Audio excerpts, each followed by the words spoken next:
So ನಿಮಗೆ ಇವತ್ತು ನಾನು ಅಭಿಮನ್ಯು ಮತ್ತು ಕರ್ಣ ಇಬ್ಬರು ಹೇಗೆ ಸತ್ತರು ಅಂತ ಅದೊಂದು ಮೈಥಾಲಜಿಕಲ್ ಸ್ಟೋರಿ ಇದೆ. ಸೊ ಆ ಸ್ಟೋರಿಯನ್ನು ನಿಮಗೆ ಇವತ್ತು ಹೇಳುತ್ತೇನೆ. ಯುದ್ಧದ ಸಮಯದಲ್ಲಿ ಏನಾಯಿತು, ಅಭಿಮನ್ಯು ಅರ್ಜುನ ಕೃಷ್ಣ. ಓಕೆ, ಸೊ ಅಭಿಮನ್ಯು ಏನು ಮಾಡಿದ್ದ, ಅರ್ಜುನ ಕೃಷ್ಣನ ಬಿಟ್ಬಿಟ್ಟು ಯುದ್ಧಕ್ಕೆ ಹೋಗ್ಬಿಟ್ಟ.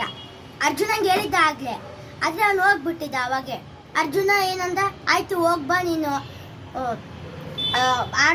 ಜಗಳ ಆಡ್ಬಿಟ್ಟು ಬಾ ಅಂತ ಹೇಳಿದ್ರು. ಸೊ ಅವಾಗ ಏನಾಯಿತು ಅಂದರೆ, ಅರ್ಜುನಂಗೆ ಗೊತ್ತಿರಲಿಲ್ಲ ಅಭಿಮನ್ಯು ಅವತ್ತಿನ ದಿವಸ ಸಾಯ್ತಾನಂತ. ಸೊ ಅಭಿಮನ್ಯು ಮತ್ತು ಕೃಷ್ಣ ಇಬ್ಬರೂ ಕಾಡಿಗೆ ಹೋಗ್ಬಿಟ್ಟು ಸ್ವಲ್ಪ ಥೀವ್ಸ್ ಅಂದರೆ ಕಳ್ಳರಿದ್ರು ಸ್ವಲ್ಪ ಜನ, ಅವ್ರನ್ನ ಸಾಯ್ಸಕ್ಕೆ ಹೋಗಿದ್ರು. ಸೊ ಅವ್ರನ್ನೆಲ್ಲ ಸಾಯಿಸಿದ್ಮೇಲೆ ಏನಾಯಿತು, ಅಲ್ಲಿ ಒಂದು ದೊಡ್ಡದು ಲೈಟ್ ಬಂತು, ಏನೋ ಬ್ಲೂ ಕಲರ್. ಅಲ್ಲಿ ಅವಾಗ ಕೃಷ್ಣಂಗೆ ಗೊತ್ತಾಯಿತು ಅಭಿಮನ್ಯುನೇ ಸಾಯೋದು ಇವತ್ತು ಅಂತ. ಮುಂಚೆನೇ ಗೊತ್ತಿತ್ತು ಕೃಷ್ಣಂಗೆ, ಆದರೆ ಅರ್ಜುನಂಗೆ ಗೊತ್ತಾಗಬೇಕಲ್ವ, ಅದಕ್ಕೆ ಅಂತ ಅರ್ಜುನಂಗೆ ಹೇಳಿದ್ರು ನೀನು ಏನು ಮಾಡು ಅಂದರೆ ಹೇಳಿದರು. ಆವಾಗ ಅಭಿಮನ್ಯು ಚಕ್ರ ವ್ಯೂಹ ಒಳಗಡೆ ಹೋಗಿದ್ದ. ಅದನ್ನು ಯಾರು, ಕೃಪಾಚಾರ್ಯ, ದ್ರೋಣಾಚಾರ್ಯ ಸೇನಾಪತಿಯಾಗಿದ್ದ. ಅವನೇ ಹೇಳಿದ್ದು, ನಾನು ಒಂದು ಮಹಾಯೋಧ ಅಭಿಮನ್ಯುವನ್ನು ಸಾಯಿಸುವ ಒಂದು ದಾರಿಯನ್ನು ಮಾಡಿಕೊಡುತ್ತೇನೆ. ಅದು ಏನು ಆಗಿತ್ತು ಅಂದರೆ, ಅದು ಒಂದು ಬಲೆ ಆಗಿತ್ತು ಅಭಿಮನ್ಯುವಿಗೆ. ಆ ಚಕ್ರವ್ಯೂಹ ಒಳಗಡೆ ಹೋಗಿ ಅದು ಅರ್ಧಮರ್ಧ ಇತ್ತು ಅವನದು, ಏನು ಅವನ ಪಾಠ ಇತ್ತಲ್ವಾ, ಅದು ಅರ್ಧಮರ್ಧ ಹೇಳಿದ್ದ. ಚಕ್ರವ್ಯೂಹ ಒಳಗಡೆದು ಅದು ಒಂದೇ ಅರ್ಧ ಇತ್ತು. ಒಳಗಡೆ ಹೋಗೋದು ಗೊತ್ತಿತ್ತು, ಹೊರಗಡೆ ಬರೋದು ಗೊತ್ತಿರಲಿಲ್ಲ. ಓಕೆ, ಸಾರಿ ಗೈಸ್, ನೆಕ್ಸ್ಟ್ ಹೇಳ್ತೀನಿ ಇವಾಗ. ಸೊ ಅವನು ಚಕ್ರವ್ಯೂಹ ಒಳಗಡೆ ಹೋದಾಗ ಏನಾಗಿತ್ತು, ಅಲ್ಲಿ ಎಷ್ಟು ಒಂದು ಸೈನಿಕರಿದ್ದರು. ಆ ಸೈನಿಕರಲ್ಲಿ ಏನಾಯಿತು, ಎಲ್ಲ ಸೈನಿಕರು ಒಂದು ಚಕ್ರವ್ಯೂಹ ಅಂದರೆ ಚಕ್ರದ ಥರ, ಒಂದು ಸುಮ್ಮನೆ ಚಕ್ರ ಥರ ಒಂದು ವ್ಯೂಹ ಇರುತ್ತೆ. ಅದು ಒಳಗಡೆ ದೊಡ್ಡದೊಂದಿರುತ್ತೆ, ಅದ್ರೊಳಗಡೆ ಸಣ್ಣದು ಆ ಟೈಪ್ ಇರುತ್ತೆ. ಸೈನಿಕರು ಅಭಿಮನ್ಯುವನ್ನು ಮುಂದಕ್ಕೆ ಬಿಡಲಿಲ್ಲ. ಏನಕ್ಕಂದರೆ ಬ್ಲಾಕ್ ಮಾಡಿದ್ದಾರೆ ಅವನನ್ನು. ಏನಕ್ಕೆ ಬಿಡಲಿಲ್ಲ ಅಂದರೆ ಅವನನ್ನು ವಧೆ ಮಾಡಬೇಕು, ಅಂದರೆ ಅವನನ್ನು ಕೊಲ್ಲಬೇಕು ಎಂದು ಮಾಡಿದ್ದಾರೆ ಅವನಿಗೆ.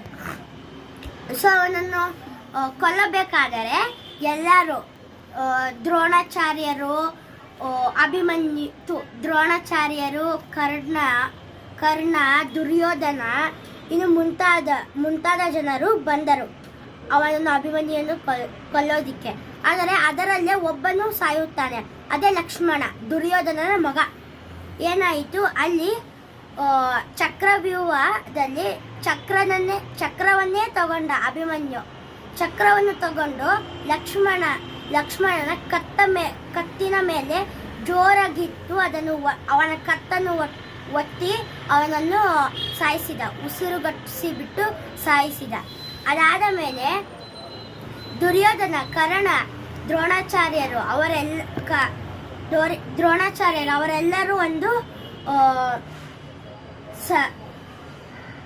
ಸೊ ಅವರ 3 ಜನರು ಚಕ್ರದ ಥರ ನಿಂತುಕೊಂಡು ಅಭಿಮನ್ಯುಗೆ ಒಬ್ಬರು ಗದೆ ತಗೊಂಡು ಹೊಡೆದರೆ, ಇನ್ನೊಬ್ಬರು ಬೆನ್ನಿಗೆ ಚೂರಿಯನ್ನು ಚುಚ್ಚುತ್ತಿದ್ದರು, ಒಬ್ಬರು ಬಾಣ ತಗೊಂಡು ಹೊಡೆಯುತ್ತಿದ್ದರು. ಕರ್ಣ ಏನು ಮಾಡುತ್ತಿದ್ದ, ಚಾಕು ತಗೊಂಡು ಚುಚ್ಚುತ್ತಿದ್ದ. ದ್ರೋಣಾಚಾರ್ಯರು ಏನು ಮಾಡಲಿಲ್ಲ, ಅವರು ಸುಮ್ಮನೆ ನಿಂತಿದ್ದರು, ಆದರೆ ಒಂದೇ ಬಾಣ ಕೊಟ್ಟರು. ನೆಕ್ಸ್ಟು ದುರ್ಯೋಧನ, ಅವನ ಎಲ್ಲ ಸೇನೆಯು ಸೋಲೋದಕ್ಕೆ ಬಂದಿತ್ತಲ್ಲವೇ, ಅದಕ್ಕೆ ಅವನು ಗದೆಯನ್ನು ತಗೊಂಡು ಅಭಿಮನ್ಯುವಿಗೆ ಹೊಡೆಯುತ್ತಿದ್ದನು. ಸೊ ಅದಕ್ಕೆ ಅಭಿಮನ್ಯು ಸತ್ತ. ಸೊ ಅವಾಗ ಅರ್ಜುನಂಗೆ ಕೋಪ ಬಂತು. ಸೊ ಆ ದಿನ ಆಯಿತು. ಸೊ ಮುಂದಿನ ದಿನ ಇವನು ಕರ್ಣ ಸಾಯಬೇಕಾದ್ರೆ ಅದೇ ಮೋಸ ಮಾಡಿದ್ದಕ್ಕೆ ಇನ್ನೊಂದು ಮೋಸ ಕರ್ಣನಿಗೂ ಆಯಿತು. ಏನಕ್ಕಂದ್ರೆ ಇವಾಗ ಆ ರೂಲ್ಸ್ ಇರಲಿಲ್ಲ, ಹಿಂದಕ್ಕೆ ಚುಚ್ಚೋರು ಇರಲಿಲ್ಲ. ಇವಾಗ 2 ಜನ ಸೈನಿಕರು ಹಿಂಗಿದ್ರೆ ಹಿಂಗೆ ಜಗಳ ಆಡಬೇಕು. ಒಬ್ಬ ಹಿಂದಕ್ಕೆ ಬಂದ್ಬಿಟ್ಟು ಇದು ಚೂರಿ ತೊಗೊಂಡ್ಬಿಟ್ಟು ಚುಚ್ಚಂಗಿಲ್ಲ, ಚುಚ್ಚಿದ್ರೆ ಇದು ಯುದ್ಧದಲ್ಲಿ ತಪ್ಪು. ಸೊ ಇದನ್ನು ಮಾಡಿದ್ದಕ್ಕೆ ಕರ್ಣನನ್ನು ಸಾಯಿಸಬೇಕು ಎಂದು ಅವನು ಕರ್ಣನು ರಥ ತಗೊಂಡು ಹೋಗುತ್ತಿದ್ದ. ಅವನ ರಥ ಒಂದು ಮಣ್ಣಲ್ಲಿ ಸಿಕ್ಕಿ ಹಾಕಿಕೊಂಡಿತ್ತು. ಅದು ಕೃಷ್ಣ ಮತ್ತೆ ಅರ್ಜುನನನ್ನ ಬಲಿ ಯಾರನ್ನು ಕೊಲ್ಲೋದಕ್ಕೆ ಅಂದರೆ ಕರ್ಣನನ್ನು. ಏನಾಯ್ತು, ಅದು ಅವನು ಸಿಕ್ಕಾಕೊಂಡಿತ್ತು ಅಲ್ಲವೇ, ಇಲ್ಲೇ ಒಂದು ರಥ ಇದ್ರೆ ಇಲ್ಲೇನೆ ಕೃಷ್ಣನ ರಥ ಇತ್ತು, ಕೃಷ್ಣಂದು. ಅಲ್ಲಿ ಏನಾಯ್ತು, ಕೃಷ್ಣ ಹೇಳ್ದ ಅರ್ಜುನನಿಗೆ, ಅರ್ಜುನ ಬೇಗ ನೀನು ಬಾಣ ಬಿಡು ಅವನಿಗೆ ಅಂತ. ಯಾಕೆ ಇದು ರೂಲ್ಸ್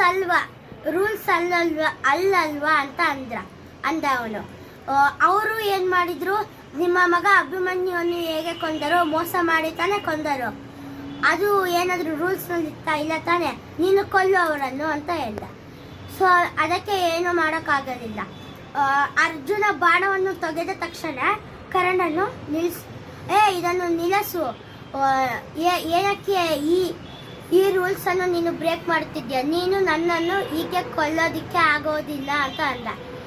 ಅದಕ್ಕೆ ಕೃಷ್ಣನೇ ಹೇಳಿದನು, ನೀನು ಮತ್ತೆ ಅಭಿಮನ್ಯುನನ್ನು ಹಾಗೆ ಕೊಂದರಿ, ಇವಾಗ ನಾವು ನಿಮ್ಮನ್ನು ಕೊಲ್ಲಬಾರದೆ ಹೌದಾ ಅಂತ ಹೇಳ್ಬಿಟ್ಟು ಅವನು ಮೇಲ್ಗಡೆ ಹತ್ತದ ರಥ ಹೊಡಿಯಕ್ಕಂತ ಬಾಣನ. ಅಷ್ಟಲಿಗೆ ಒಂದು ತಲೆಗೆ ಹೊಡೆದ್ಬಿಟ್ಟು ಅರ್ಜುನ ಒಂದು ತಲೆಗೆ ಬಾಣ ಕೊಟ್ಬಿಟ್ಟು ಅವನು ಸತ್ಬಿಟ್ಟ. ಸೊ ಇನ್ನೊಂದು ಕತೆ ಇದೆ, ಅದನ್ನು ಆಮೇಲೆ ಹೇಳುತ್ತೇನೆ, ನೆಕ್ಸ್ಟ್ ವಿಡಿಯೋದಲ್ಲಿ ಹೇಳುತ್ತೇನೆ. ಬಾಯ್ ಗಾಯ್ಸ್, ನಮಸ್ತೆ, ಹರೇ ಕೃಷ್ಣ, ಬಾಯ್. ಹರೇ ಕೃಷ್ಣ, ಬಾಯ್ ಬಾಯ್.